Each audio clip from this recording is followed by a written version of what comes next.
Joining us now to talk more on this is Dr. Sylvain Charlebois himself. Welcome to Forum Daily, sir. Well, thank you. Now, let's start with a brief overview of how much more the average family is expected to pay on food. Well, back in December, our group released the 11th Canada's Food Price Report 2021. And at the time, in December, we were predicting the inflation rate for 2021 to be at about 5%. So $700 for an average family of four.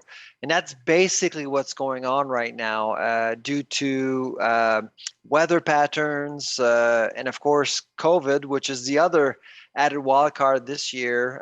COVID is basically making logistics more expensive. Labor is more expensive as well. All of these elements are catching up to consumers at the grocery store and at the restaurant, which is why we were predicting a rate of 5%, and we're still quite comfortable with our forecasts. And how does a drought in Western Canada affect food prices around the country, Doctor? Well, grains are negotiated around the world on world markets, and by the way, there were drought reports in Canada, but also from the United States and Russia. So the entire northern hemisphere was actually hard hit by droughts and heat waves. And to add more complexity to this, Europe was also hit by floods this year, and so harvests in the northern hemisphere won't be great. And so we're hoping that the southern hemisphere, and they're about to start their spring there, the harvest there will be much more prolific. Right now, we're looking at lower inventories. And when inventories are low, prices do go up. So, are specific food items becoming more expensive or are prices rising in general? Yeah, so the meat counter is certainly top of mind for a lot of people. Beef is up 10% already this year. Pork is up 5%. Chicken is still relatively stable. We are expecting increases for the entire meat trifecta. In fact, due to the fact that grains are more expensive, you need grains to feed animals. And right now, livestock producers are just getting rid of the animals prematurely, so because it's costing them too much to keep animals around. That's really what's going on. So we should actually hit the winter time with lower inventories when it comes to livestock. So that's making meat more expensive.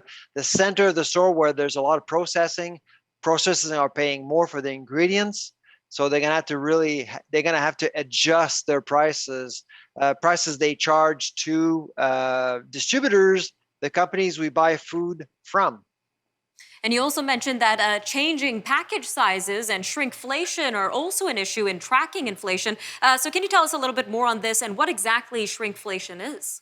Yeah, I know it makes a lot of people upset. Shrinkflation is essentially a strategy used by processors. They actually reduce quantities without changing prices, essentially. So instead of a bag of cookies at 500 grams, they would lower that amount to 450, 410, and keep the same price, essentially. And they actually will play around with the package, so you'll actually see some sort of an illusion. You'll have the illusion that you're still buying the same product, but you're not. And so that's really what shrinkflation is all about. And shrinkflation does occur when commodity prices do go up. So it did happen in 2008, in 2014, and now again in 2021.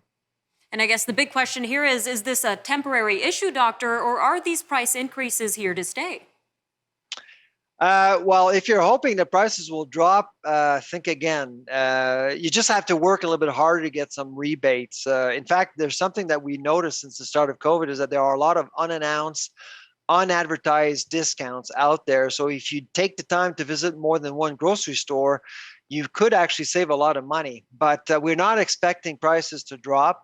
But things will likely calm down in the spring of 2022. But we are releasing our 12th edition Canada's Food Price Report in December, and you'll have more details then.